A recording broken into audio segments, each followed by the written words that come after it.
everyone, welcome back to my YouTube channel once again. I'm Bipasa Bose, a first professional medical student. So finally NEET का date निकल चुका है। आप सभी लोग बहुत ही एक्साइटेड होंगे नीट के लिए और बहुत लोग अभी डरे हुए होंगे क्योंकि नीट का डेट निकल चुका है और अभी सिर्फ 3 महीने बाकी है, 90 डेज़।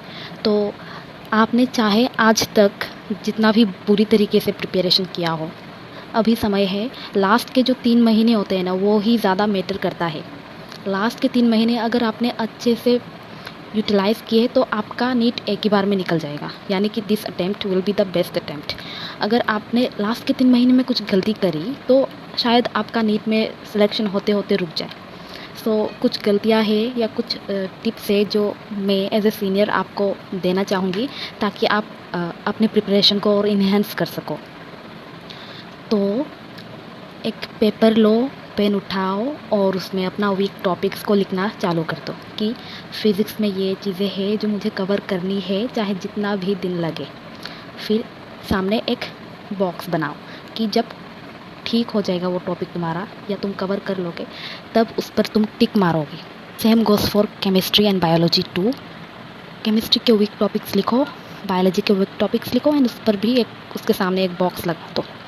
इतना कर लिया आपने, तो आप अभी से एक प्लान बनाते हुए चलो। मैं ये नहीं कह रही हूँ कि 3 महीने का प्लान एक बार में बना कर रख दो, क्योंकि वो फॉलो नहीं होने वाला।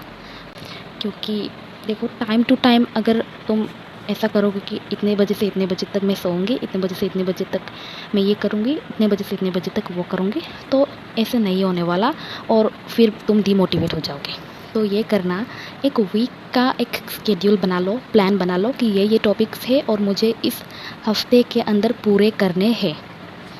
चाहे आपका वो कैसे भी प्लान हो, वेटेज रखने वाला चैप्टर हो या आपके वीक चैप्टर्स हो, जो भी चैप्टर है आपके दिमाग में आ रहा है उसको लिखो कि ये चैप्टर मुझे इस वीक के अंदर कंप्लीट करना है।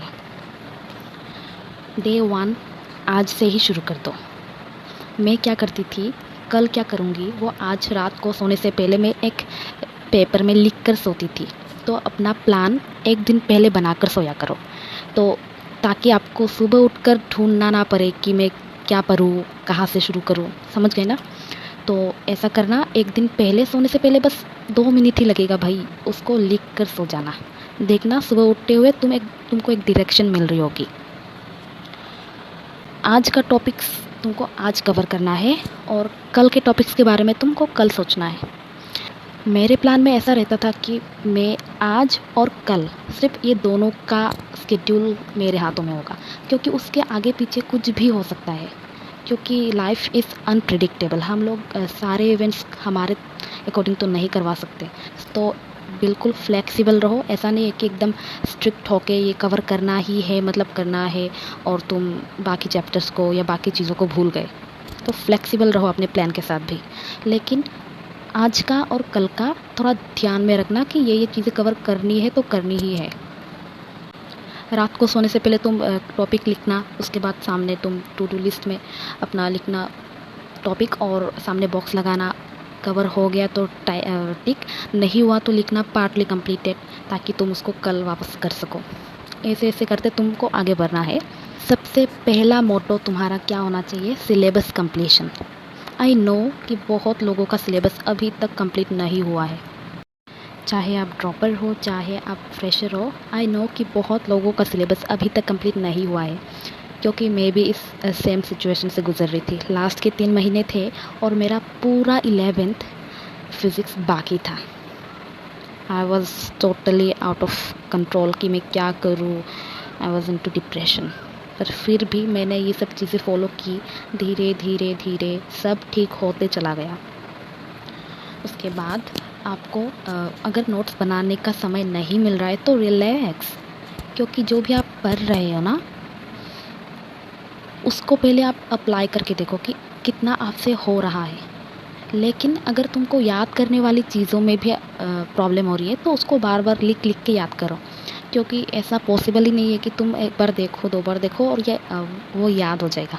बायोलॉजी में बहुत से ऐसे चैप्टर्स हैं जिनमें याद रखने की बहुत ज़्यादा ज़रूरत पड़ती है, तो उस केस में तुमको अपना पेन पेपर में तुमको काम करना ही होगा। There is no other option. और लास्ट के मोमेंट तक अगर तुमको फ़ॉर्मूलाज़ याद रहना तुम चाहते हो कि याद रह जाए, तो तुमको पेन पेपर उठाना होगा और फ़ॉर्मूलाज़ को बार-बार लिखना होगा। मैं काउंट भी नहीं कर सकती कि मैंने कितनी बार फ़ॉर्मूलाज़ को लिखा था। एनिमल किंगडम्स के एग्ज़ाम्पल्स को मैंने कितनी बार लिखा था, मुझे याद भी नहीं है। और आपको ये याद रखना है कि सिलेबस कोई भी कंप्लीट कर सकता है। एक नॉर्मल बंदा और टॉपर में बहुत बड़ा फ़र्क नहीं होता। बस सिर्फ इतना सा फ़र्क होता है कि वो जो नॉर्मल बंदा होता है वो सिर्फ सिलेबस कंप्लीट करके बस 1-2 बार रिवाइज़ कर लिया होता है, और जो टॉपर है वो सिलेबस कंप्लीट करके भी ना वो बार-बार रिवाइज़ कर चुका होता है। मिनिमम 20 टाइम्स तो रिवाइज़ कर ही चुका होता है। रिवीजन का कैसे करना है वो एक सेपरेट वीडियो में बताऊंगी अगर आप चाहो तो। फिर आपको सॉल्व करने चाहिए क्वेश्चंस, बहुत सारे क्वेश्चन सॉल्व करने चाहिए। बायोलॉजी में ऐसे करो कि प्रीवियस ईयर क्वेश्चन पहले देखो और फिर उस चैप्टर में जाओ। अच्छा, इस चैप्टर से ऐसे टाइप के क्वेश्चंस बनते हैं, तो फिर उस टॉपिक में ज़्यादा ध्यान दे दो। और अभी भी अगर कंसेप्ट्स में प्रॉब्लम आ रही है तो बायोलॉजी के लिए 3 चैनल्स में सजेस्ट करूँगी। एक तो हो गया biology at ease, second channel रक्षिता सिंह, थर्ड चैनल कंपटीशन वाला। आप इन तीनों के थ्रू अगर आप हेल्प लोगे तो आपको बहुत हेल्प मिलेगी, आप खुद ही नोटिस करोगे चेंज। फिर आपको एनसीईआरटी बेस्ड क्वेश्चंस बहुत सारे करने होंगे। देखो, डाउनलोड कर लो कहीं गूगल से, एलन का NCERT handbook something like that कुछ आता है, तो उसमें ना एक चैप्टर से बहुत सारे क्वेश्चंस होते हैं और उसका आंसर भी साइड में दिया होता है। Fill in the blanks, matching type के क्वेश्चंस, बहुत सारे क्वेश्चन होता है। तो उसमें सिर्फ एनसीईआरटी को पूरा निचोड़ के हुए क्वेश्चन बनाया हुआ होता है। तो मैंने लास्ट के 1 महीने में पूरा सिर्फ वही किया ताकि मेरा एनसीईआरटी क्वेश्चन के थ्रू रिवाइज हो जाए। तो आप ऐसा सर्च करो या कुछ कहीं से ख़रीद सको तो ख़रीद लो, ये आपको बहुत हेल्प करेगा। क्योंकि बायोलॉजी में सिर्फ और सिर्फ एनसीईआरटी ही आती है। और केमिस्ट्री, इनऑर्गेनिक और ऑर्गेनिक के लिए भी मैं यही बोलूँगी कि आप बायोलॉजी की तरह ही उसे पढ़ो। एक चैप्टर को पढ़ो, उसके प्रीवियस क्वेश्चंस को एक बार देखो, गो थ्रू करना। फिर अगर आपसे सॉल्व नहीं हो रहा है तो फिर आप देखोगे आप में क्या कमी है। कंसेप्ट्स में प्रॉब्लम है तो फिर आपको यूट्यूब चैनल से हेल्प ले लेना, और ज़्यादा इधर उधर भटकने की कोई ज़रूरत नहीं है। केमिस्ट्री, ऑर्गेनिक, इनऑर्गेनिक और बायो, ये 3 सिर्फ और सिर्फ एनसीईआरटी ही आती है। आपको उसमें कहीं भटकने की ज़रूरत नहीं है। अगर आप कोई और बुक सॉल्व भी कर रहे थे ना, तो अब बंद कर दो, रुक जाओ, क्योंकि अब सिर्फ एनसीईआरटी ही मैटर करेगी। और अगर आपने एनसीईआरटी को 10 टाइम मिनिमम रिवाइज नहीं किया तो आप भूल जाओगे।